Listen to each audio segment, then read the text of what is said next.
Okey, Assalamualaikum semua dan selamat pagi. Okey, cikgu hari ini nak menerangkan tentang subtopik 1.5 iaitu keluk kemungkinan pengeluaran. Ya, kita dah belajar subtopik 1.1 hingga 1.4. Ya, 1.1 definisi ekonomi, 1.2 ialah sumber-sumber ekonomi ataupun faktor pengeluaran. Okey, 1.3 ialah kehendak manusia terhadap pelbagai jenis barang. So kita mempelajari jenis-jenis barang. Kemudian subtopik 1.4 ialah masalah ekonomi, iaitu masalah kekurangan, pilihan kos lepas dan juga masalah asas ekonomi. Apa, berapa, bagaimana, untuk siapa barang dikeluarkan. Ya, itu kita dah belajar. Hari ini kita sambung dengan 1.5 keluk KKP. Apa itu keluk kemungkinan pengeluaran? Okey, definisinya. KKP ialah satu keluk yang menunjukkan kombinasi barang, kombinasi barang atau had maksimum barang, kombinasi maksimum dua jenis barang yang dapat dikeluarkan oleh sesebuah negara dengan menggunakan sumber ekonomi tertentu dan tingkat teknologi tertentu. Definisi ni dua markah, Okey, di mana kata kunci yang awak mesti ada dalam jawapan? Okey, yang pertama ialah kombinasi atau had maksimum dua jenis barang yang dapat dikeluarkan. Dengan menggunakan sumber ekonomi tertentu dan tingkat teknologi tertentu. So yang bergaris merah itu kata kunci dia. Jika tiada perkataan ini, maka awak tak dapat markah, terus kosong. Sama ada dua atau kosong. Dia tak ada separuh, dapat satu, tak ada. Dia kena lengkap baru dapat dua markah. Contohnya, awak tertinggal perkataan teknologi tertentu, terus kosong markah. Dia tak dapat satu. Dua atau kosong. Okey, untuk menerangkan keluk KKP, kita menggunakan andaian. Ada 4 andaian yang kita gunakan.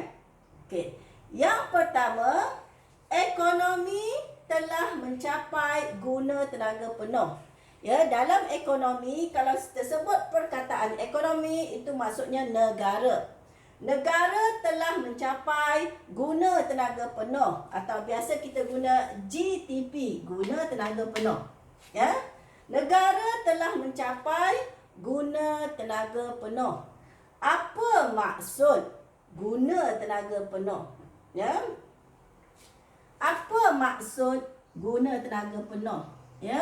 Apakah ukurannya? Okey, guna tenaga penuh ialah satu keadaan di mana, ini cikgu bagi definisi dia. Satu keadaan di mana pengangguran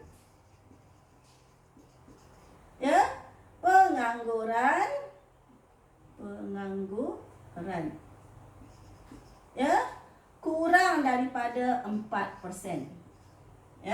Jadi nak ukur adakah negara sudah mencapai guna tenaga penuh atau tidak, kita lihat statistik kadar pengangguran dalam negara. Jika kadar penganggurannya 4% ke bawah, maka kita kata negara sudah mencapai guna tenaga penuh. Jika kadar pengangguran 4.1 ke atas, melebihi 4%, maka negara tidak mencapai guna tenaga penuh. Okey. So, apa kaitan guna tenaga penuh ni dengan keluk KKP? Okey, jika kadar pengangguran kurang daripada 4%, ini menunjukkan semua sumber ekonomi telah digunakan. So tiada pengangguran. So yang menganggur 4% ni, ya, kita panggil apa? Ini kita panggil pengangguran geseran. Iaitu mereka ni bukan menganggur, tapi mereka berhenti secara sukarela untuk mencari kerja yang lebih baik. Ya, contohnya Januari mereka bekerja, Februari mereka berhenti kerja. So menganggur Februari, Mac. April dia kerja balik. Ya. Jadi ini kita panggil pengangguran geseran. Jadi ini bukan pengangguran betul-betul, ya. Jadi apabila negara telah mencapai guna tenaga penuh, maksudnya sumber ekonomi telah digunakan sepenuhnya, ya. Okey, itu yang pertama andaian dia. Andaian yang kedua, negara hanya mengeluarkan 2 jenis barang sahaja.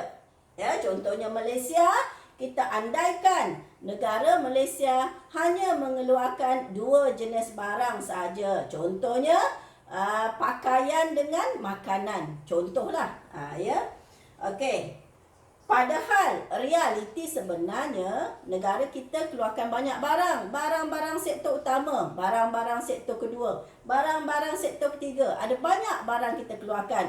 Ya, tapi nak memudahkan kajian tentang KKP, kita andaikan negara hanya mengeluarkan 2 barang sahaja. Okey, andaian yang ketiga ialah sumber ekonomi ataupun faktor pengeluaran adalah tetap, tidak bertambah. Tanah tetap, buruh tetap, modal tetap, usahawan tetap. Ya, so tidak bertambah, ya, ataupun tidak berkurang.